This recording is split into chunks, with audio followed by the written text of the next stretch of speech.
Welcome to Spectacle on Television Nigeria. I am your host, Daniel Atai.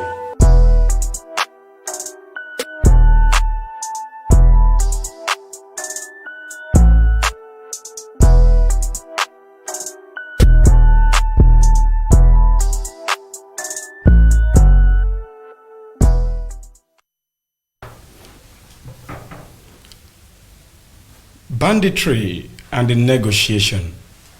Is it same as negotiating with terrorists or an amnesty for tranquility? Your socio-political and economic program on television Nigerian will look into reasons behind Zamfara and Katsina State's negotiation with bandits. So welcome to Spectacle. I am your host, Daniel Atai. And of course, I won't be doing this alone in the studio, as I have with me a Flight Lieutenant, Aliko El Rashid, retired. In the studio is a security and counter-terrorism analyst that have served with the Nigerian Army, the Nigerian Air Force, Department of the State Services, Office of the National Security Advisor, NSA, as Principal Staff Officer, Security PSOS. He also served with a lot of international and non-governmental organizations as country security manager. He is an international consultant in counter-terrorism and delivered a lot of lectures that has to do with national and regional, continental and global security issues. He has more than 20 years experience in security and counter-terrorism as an expert. Welcome to the studio of Television Nigerian, Mr. Aliko El Rashid. It's my pleasure and good morning, everybody. Thanks for being here today. It's my pleasure. You're welcome. Thank you, sir. Now, the program is also open for audience to call in using the numbers displayed on your screen, and of course, for the sake of the vision impaired ones, the numbers are +23481 37015949 or +2347054 327616. Before I turn to Lieutenant Rashid, who is a social security expert and an ex-military personnel, let's look into some of the reasons given for the negotiation by the Katsina State Governor, Aminu Masari, who started this initiative. And I will quote him verbally and what he's been talking about, the security issues going on in the state, talking about Katsina State and Zamfara State. He said, what we are doing is modern negotiation. In 2015, when we came in on board, we were dealing with cattle rustling at its highest crime rate. We wanted to keep our campaign promises to restore normalcy to the affected local government areas. So we introduced an amnesty program to those suspects of rustlers that were not convicted.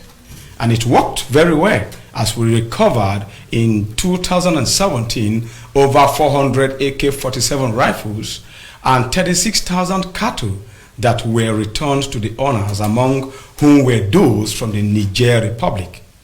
It was working well, but unfortunately, at the time, it was only Katsina that granted amnesty to them. So, Zamfara, Kebbi, Niger, and Kaduna were not on board. Over 80% of forest areas where these bandits hide are in Zamfara and Kaduna State. So gradually, the bandits in Zamfara, and in particular, killed all the leaders of our amnesty program. The young ones started another conflict because their leaders were being killed. So some of them went back to the forest and joined the Zamfara gang. All bandit camps are located in Zamfara, according to him, except one that is located in Katsina State. So the amnesty program then failed. It was very clear before the 2019 election that the program has failed because we were having daily attacks, mainly from Zamfara angle, and the herdsmen too were busy killing their brothers in the forest. After 2019 election, you know what happened in Zamfara? the Supreme Court ruling brought an entirely new leadership. So when the new governor came, he said he also wanted to dialogue with the bandits to stop the killings in his state.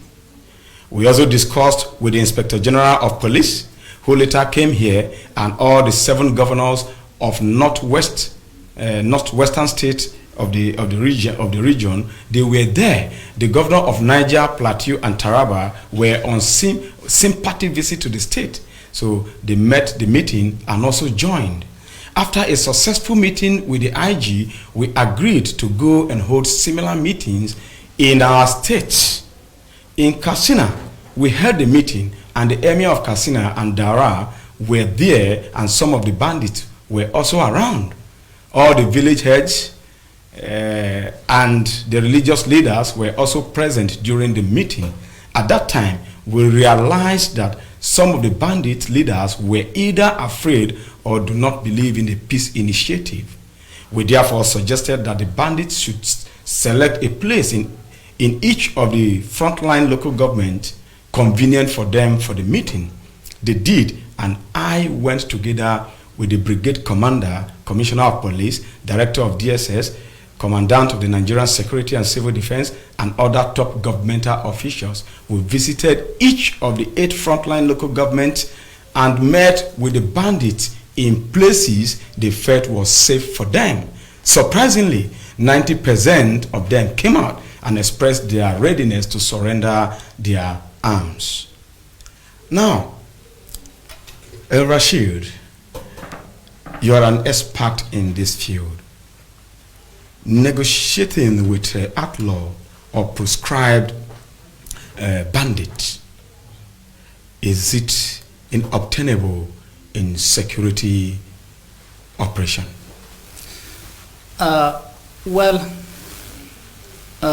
You know, any country has its own fair sharing of security challenge. Okay. And the Nigerian security challenge is not alien to other security challenges that is happening in other African countries. We have been facing a lot of security challenge in Nigeria right from 1960s. From the time of civil war, down to the era of Metasine, down to the era of Yobe Taliban, down to the era of Boko Haram, which started precisely 27 July 2009. And gradually we're into the issue of herdsmen, banditry, kidnapping, and other petty crimes that is happening all over the country, of which Abuja is not alien to all the crimes that is currently happening. In solution to any security challenge, we have different perspectives, of which I know that even some of the advanced countries have taken such of those perspectives into consideration. Okay. But the issue is negotiating with a non-state actors or a group that was termed as terrorist organization. Okay. I don't think it will do better things for our own country, okay, and for the next generation. Okay. Let's look at the issue of Boko Haram. Boko Haram has been in existence since 27 July 2009 in Borno State. Later it moved to Yobe, Adamawa, and even Abuja here. Okay. Why is it that the government at that time did not make any move to ensure that it negotiate with the Boko Haram? We still have our sons and daughters under the canopy of Boko Haram. We still have about 100 plus girls from Chibok Government Secondary School, Chibok, they are under Boko Haram. We have Leah Sharibu under Boko Haram. That was the one we had. We also have a lot of people from Maiduguri, Yobe, and other places under the Boko Haram. Now, we are facing the issue of banditry. They are metamorphosing to the strategies of Boko Haram. Now, the government is saying that actually dialogue, negotiation is part of the solution of the non-state actors. Okay. But we have more to do. What of socio-economic issues? What are we going to do to ensure that we put in place adequate socio-economic issues before we came into the issue of negotiation? Mm-hmm. What are the socio-economic issues? The issue of poverty, the issue of unemployment is one of the major cause or the critical cause of the insecurity that we are having currently in this country, okay, apart from other political issues. Okay, you are saying that instead of government curbing terrorism by negotiating with bandits or supplying of arms to the military and so on, social security could be preferable? Social security could be preferable. Let me tell you, a strategy, if you want to adopt a strategy, adopt it from the grassroots. Okay. If you want to cut a grass or if you want to cut a flower, don't cut from the stem. Okay. Ensure that you cut it from the grassroots, you uproot it so that you know that you have totally uprooted that particular thing and it will not come up again. If we continue negotiating with non-state actors, I don't think the government is serious in seeing the end of this problem. Why? Because yesterday there was an attack in one of the local government in Zamfara state. Basari, from Basari to Gusau is a no-go area. You can never dare to follow that particular road. This part of the negotiation, the government of Zamfara state put in the process now. One thing is, if based on the assertion of Zamfara state governor, Katsina state governor, he made mention that they have promised to their own people based on their own campaign promises. Now he is in second time. Okay. By the time he negotiated with bandit, did they really address the grassroots, the real cause of the insecurity we are currently having in the country? Okay. Just few days ago, I think about 3 days ago, there was movement of about more than 1,000 non-state actors into Anka local government and Maru in Zamfara state. From where are they coming? He made mention that Zamfara state is housing a lot of forests. Yes. We know that they have a lot of forests. And he said that most of the herdsmen, whatever, patrolling the area that they've been evicted from, have occupied the Zamfara axis and the Katsina axis, making it very difficult for even farmers. And that the herders also complained the reasons why they have turned bandit, because there is no place for them to herd their cattle, no grazing route, and if the police apprehend them, oftentimes they pay millions and they let them go, and people rush to their cattle, and so on and so forth. So he gave several reasons, and the reason why he's negotiating with them, and most of them, like he said, were even herders, that is herdsmen. So I don't know what lasting solution could be proffered or given to this particular situation, except you tell us. Well, let me just give you a small story. In 2014, one of the governors, now a senator in one of the northwestern states, called me. He said his state is facing some challenge and he foresee problems coming in while he was having less than 1 year to live. Okay, I said, okay, just give me 2-3 weeks, I know what to do. There is one village called Galadima in Maru local government in Zamfara state. After having a lot of intelligence from some of the critical stakeholders, some of the youth in that particular areas, I was able to establish a communication with the prime leader of bandits in the northwest, who is Buhari Daji. I met Buhari Daji not once, not twice, to tell me his grievances with the government before the coming of this particular administration. In fact, before 2015, I met him in one of the forest areas in Galadima. Galadima is just a village between Maru if you are going to Zuru. I took the pains of entering that particular forest around 2-3 a.m. in the night. I met with Buhari Daji. He told me his reasons why they were trying to bring an issue of insecurity in Zamfara state. I went back, I briefed the governor. Could you tell us some of the reasons he mentioned? One of the reasons was he was a youth leader in Zamfara state. He was even under the payroll of Zamfara state. But eventually, when Yari, I'm sorry to say, when Yari came in, he decided not to continue with the idea of his predecessors. He decided to remove him. They have been giving him a lot of money. He has been enjoying a lot of facilities, a lot of buoyant life, a lot of things that Buhari Daji was benefiting from the government. But later on, the person decided to remove him from the payroll of the government. What was he doing? Because of political difference. Okay, but what was he doing for the government? He was a youth leader. He was just like a party talks, okay. A political party talks that the previous administration used him during political campaigns. Okay. So eventually, when they removed him, he decided to move into the bush. He has been getting a lot of money. He said there is nothing he can do. He must continue getting his own money. And mind you, he was having a lot of followers under him. And he decided to resort to cattle rustling by going to Ruga, Fulani settlement, collect their kettles. If they refuse, he will kill them. Later on, the government decided to establish another faction of political talks. So they decided to call him from his own hidden area that let him go for a meeting. He went for a meeting in one of the local government, I cannot remember now. Okay. Unfortunately, the other faction decided to kill him. So the followers, his own principals, decided to take revenge. And most of them, they are not indigenous of that particular place. They normally hire them from another place to come and take revenge.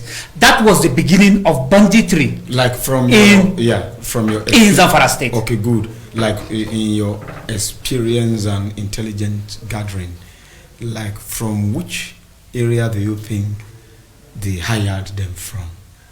Well, we have porous borders. Okay. Zamfara borders with Cameroon, Niger. Sorry. Zamfara borders with Niger. Okay. Sokoto borders with Niger. Katsina borders with Niger. There are a lot of unmanned borders in those particular areas where a lot of arms used to come in, where a lot of non-state actors used to come in, where a lot of hired people.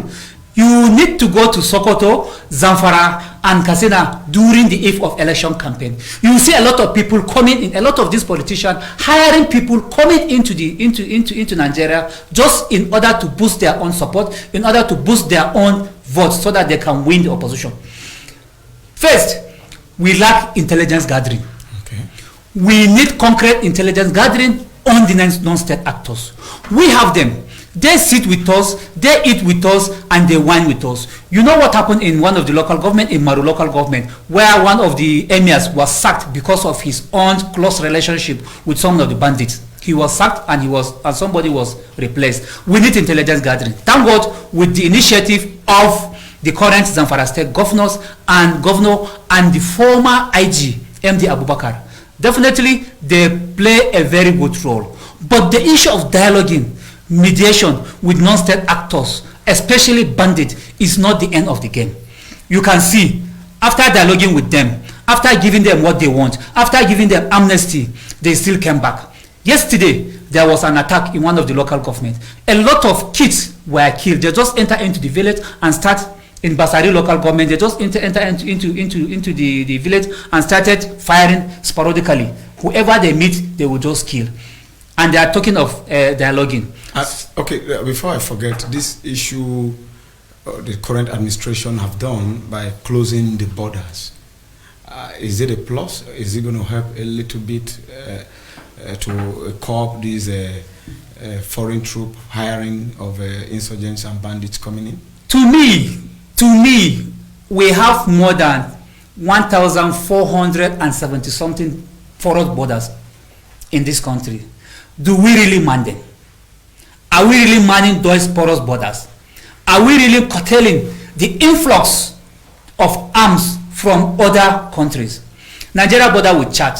From Chad, you can move to Central African Republic. Central African Republic, they have their own hostilities now where arms are being displayed openly. From Central African Republic, you go to Sudan. From Sudan, you move to Southern Sudan. From Southern Sudan, you move to Libya. In many times, in many occasions, even the president himself came out and said most of the arms coming into the country is from Libya, Central African Republic, Southern Sudan, Chad. Go to Banki, just Banki here in one of the local government. You have a place where you can go and buy arms differently. Our armed forces are using AK-47. The non-state actors are using AK-47. What are the proactive measures we put in place? The bandits are using AK-47. What are the strategies we put in place to ensure that we are 4-5 steps ahead of the non-state actors? Is this a negotiation part of it? The negotiation is part of the solution for non-state actors, but it's supposed to be the last. We have military option, of which they have launched one operation now in the northwest. Okay. We have socio-economic. The issue is socio-economic solution. How many people were they able to take out of poverty? How many people were they able to provide employment? How many people were they able to ensure that they took them from one state of poverty line to another step of poverty line? I'm just coming into this place now. Or infrastructure now. Go to some of the local government in up north in Borno State. There is no presence of governance. The problem we're having now, both in Zamfara, Katsina, and Sokoto State, part of Sokoto State and Kemvi State, the communities have more loyalty to the non-state actors than the state government. Why? Because the non-state actors give them what they want, while the state government did not provide the basic amenities, health, transport, farming, even farming that they are talking.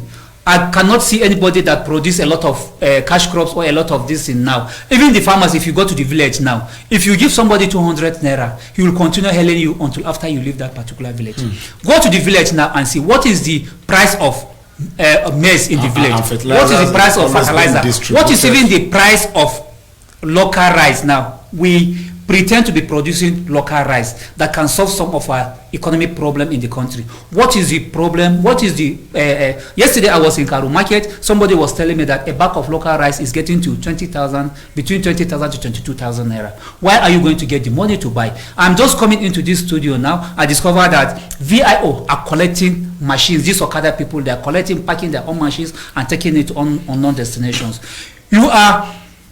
You did not put any structure in place to ensure that if you collect these people motorcycle, or if you collect these people keke napep, or if you move them from one place to another, you are going to give them one incentive or another, so that it can cushion the effect of what we are currently having now. Yesterday there was a protest in Kuje local government. Why? Because about 9 persons in one of the villages in local government were taken away. They don't have confidence in our own security agencies. Even the security agencies, they have their own problems. Why? Because why is it that Kaduna State governor decided to dismantle a lot of roadblock military checkpoints from here to Kaduna? You discover that there is no roadblock. Why? Because that there are intelligence, there are belief that even our own security agencies are conniving with the non-state actors so that they can have their own share. Let me give you one example. There is a political factor. That is the political factor of it. We are not even motivating our own security agencies. Are we giving them motivation? Do they have the necessary equipment? Do they have... Flight Lieutenant Rashid, I'll be with you shortly. Let's go on a short break, and I will allow you to continue from where you were discussing. Remember, you were talking about Kaduna State and the social economic stuff. Stay tuned with us after this time out. Cut a slice of the north central Nigeria with its raw mix of cultures, treasures, and amazing people.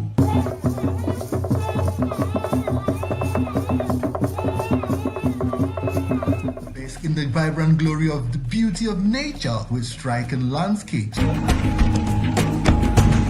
And that's the best from agriculture,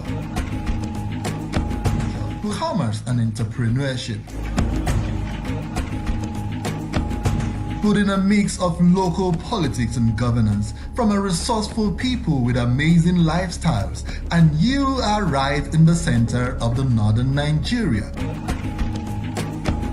North Central Journal, a compendium of people, places, news and views, all in an amazing mix that bears it all. Only on Television Nigerian.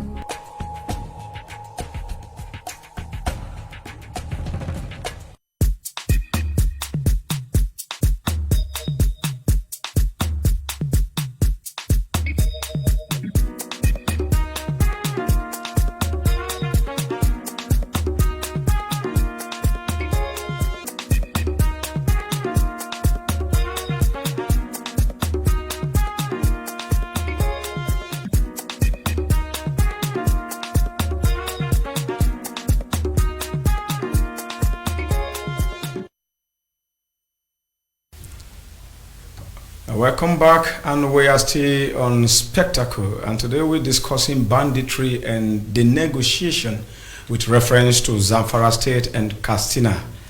And I'm with Flight Lieutenant Rashid in the studio doing justice to this, and we have opened the phone line in case you want to contribute and make your opinion known into this particular discussion. Flight Lieutenant, retired, you were talking about Kaduna State and the politics that have crippled into security operatives. But I have this question to ask you. Apart from that politics, a lot of analysts are saying that they are negotiating in the northeastern part of the country with bandits, while the security operations like the military are taking some operation in this eastern part of the country, especially to people who are protesting without arm for good governance or for secession, like the Biafra, the IPOB, and so on. So do you have anything to say about this disparity? Well, if you look at the dynamics of the two incidences that you just mentioned, if you look at the IPOP issue in the southeast, it's basically political. Okay. And if you look at the issue of banditry, it has to do with economic and political. If you look at the issues in northeast, the issue of Boko Haram is purely ideological. If you look at the issues in south-south, the militant agitation is basically on economic issues. Economic issues, political issues, social issues are something that can be negotiated upon. But even with some level of understanding, the government ought to have engaged the IPOP in negotiation. It's part of the resolution processes. Okay. If you think you cannot implement, if you think you cannot do or you cannot solve the demand of the agitators, we have similar issues in Donetsk that happen in Russia, where there is a separation between the Donetsk province and the Russian government. It was negotiation that brought back harmony between the two. I think it's high time for the government to engage the IPOP and negotiate with them. Despite the fact that the government decided to proscribe IMAN, Islamic Movement of Nigeria, the Shiite, as a terrorist organization. But it decided to cater, to handle, and to take the spiritual leader of the IMN for medical examination and other things. Why can't you extend the same preference to the IPOP? The Fulani headmen, the bandits, the kidnappers. If we move from one issue, it will metamorphose to another issue. Now the issue of kidnapping is all over. If we say we are going to negotiate with the bandits, are we going to negotiate with the kidnappers too? Because kidnapping is everywhere. It has turned to what we call economy of violence. All it has resolved back to the issue of poverty and unemployment. Okay, so in a nutshell, you are saying that the good governance and providence of poverty alleviation is not felt. It's not felt. Okay, the grassroots people are not feeling it. We need to do more. But now we have the local government financial autonomy. The local government financial autonomy, as a local government, who appoint you as the chairman of local government? Most of the local governments in this country, 774, is there any state that they conduct free and fair election? Is there any state that conducted a democratically elected local government chairman if you are not loyal to the governor? I have an instance where I was discussing with somebody that's close to a local government. So all that could lead to... All that could lead is banditry, corruption, because people are not feeling it. Sometimes, immediately, your subvention hits your account. The governor will tell you that in the next 30 minutes, you are expected to return that money back to the local government account. This is what is happening. Let's just be fair to ourselves. That's true. Local government chairmen were not given or are not given free hands to execute what they want. They are at the residual level. Is it residual or no? They are at the residual concurrent and they are at the residual level. They have their own project to execute, and they also have some issues to have with the local government. If we continue to have commissioners for local government and chieftaincy affairs, I don't think we are going to have a meaningful development in our local government. Okay. Definitely, even if our suspension... Are you saying those advisors for local government and chieftaincy affairs are part of the corruption? They are part of in fact, they are even the genesis of the corruption that we're having in the state. Why? Because a governor, up to now, how many states did they appoint commissioners? Who is running the ministries? Is it permanent secretary? Permanent secretary? I know that you are a career civil servant, but you must be loyal to the governor. Look at even some of in my state, Gombe State, go and check the profile of the would-be commissioners. Some of them, they are inexperienced. Why? Because they have one issue or the other. They have political fathers or political mothers that have close relationship with the governor. They have decided to appoint them to be a commissioner. Tell me, how can you not be loyal to the governor? Whatever the governor tell you, you must do it. Likewise, the same thing with the local government, chairman. In as much as we have caretaker committee in the local government. Even if we are going to conduct election in some of the local government, definitely you must bring your own anointed candidate. And whatever you tell your unanointed candidate is what he will do. He don't have anything to say. Apart from the small subvention they are giving them, small meager amount they are giving them for running cost and salary.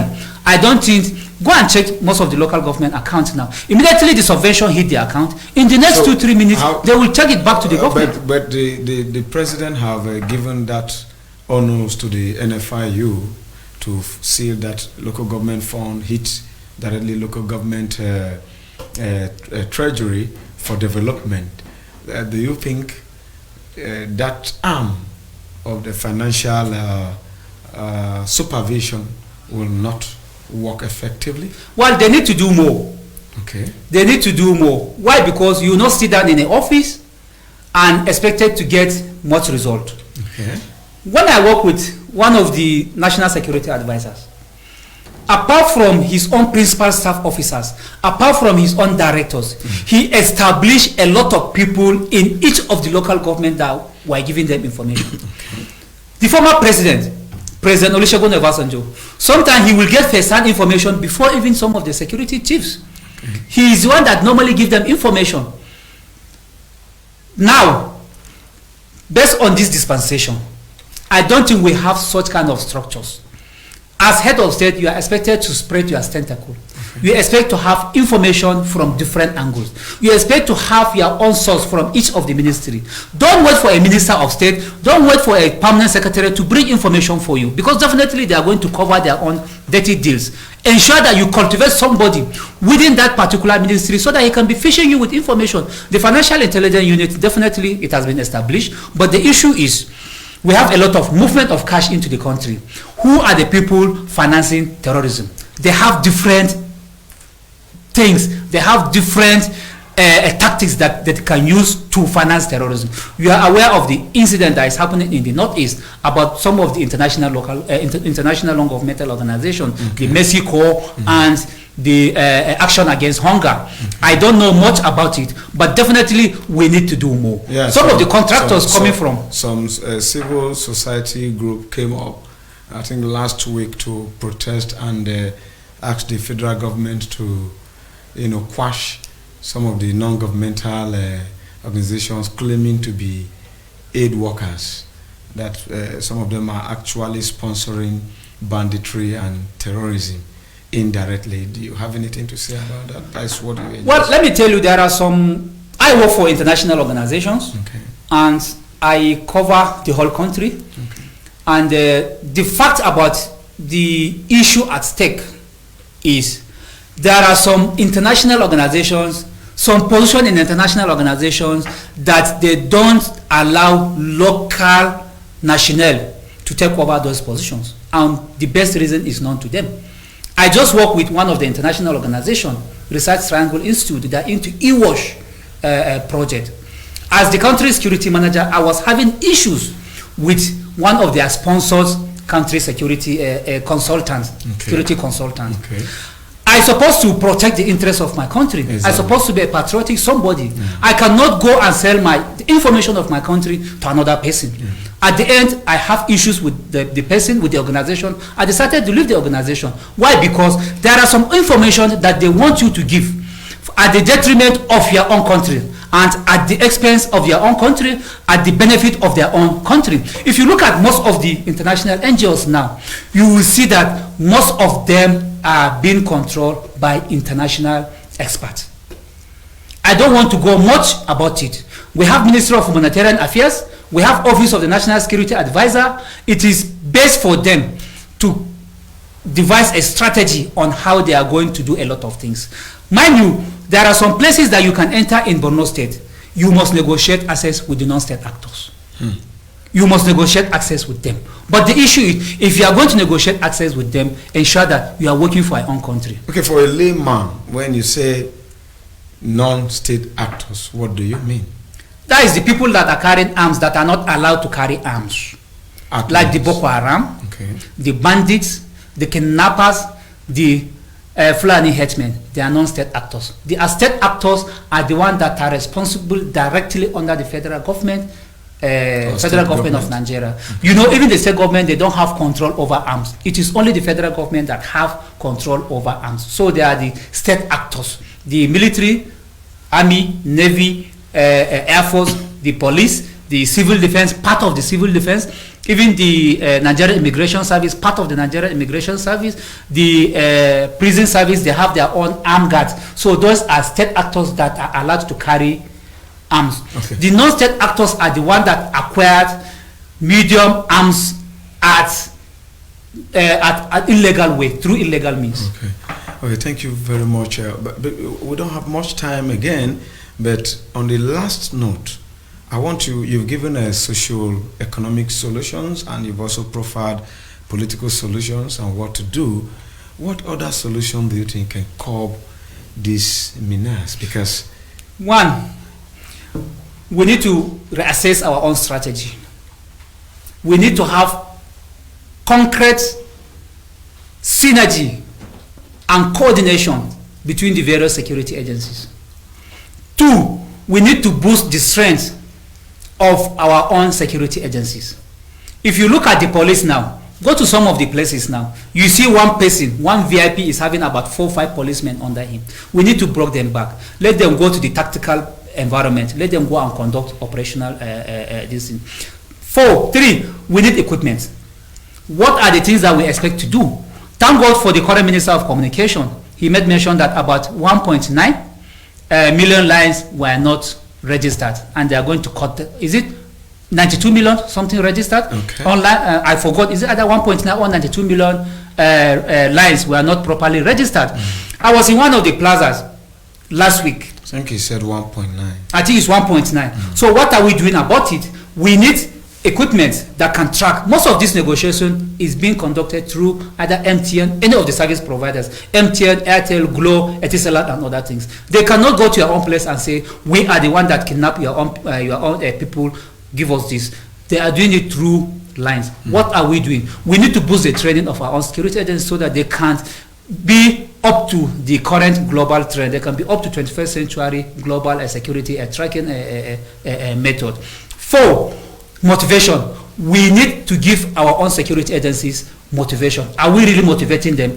Look at what happened in Kaduna State, where they made mention that a lot of security agencies are conniving with the bandits. The Taraba killing, Wadume, is one of the latest example I can cite, where a captain connived. He was even in a payroll with some of the police in Wadume's proceed. What are we really doing? What is the government really doing? Are we really vetting our own security personnel? Are we really vetting them? The security personnel enough to curbing this in terms of proactive? That is why I say the issue of strength. Okay. We need more strength. We need to boost the strength of our armed forces. Look at the issue of current strategy that Nigerian armed forces are putting in Northeast, the issue of collapsing smaller camps and make it to be super camps.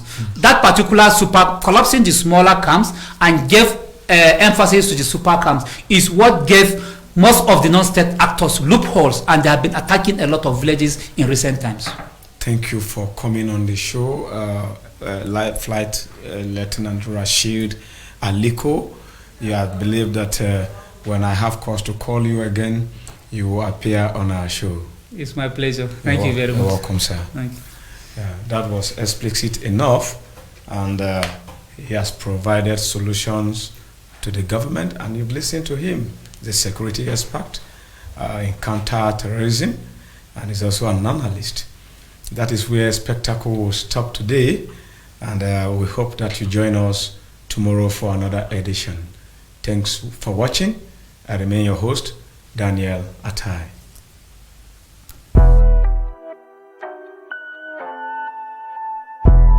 Welcome to Spectacle on Television Nigeria. I am your host, Daniel Atai.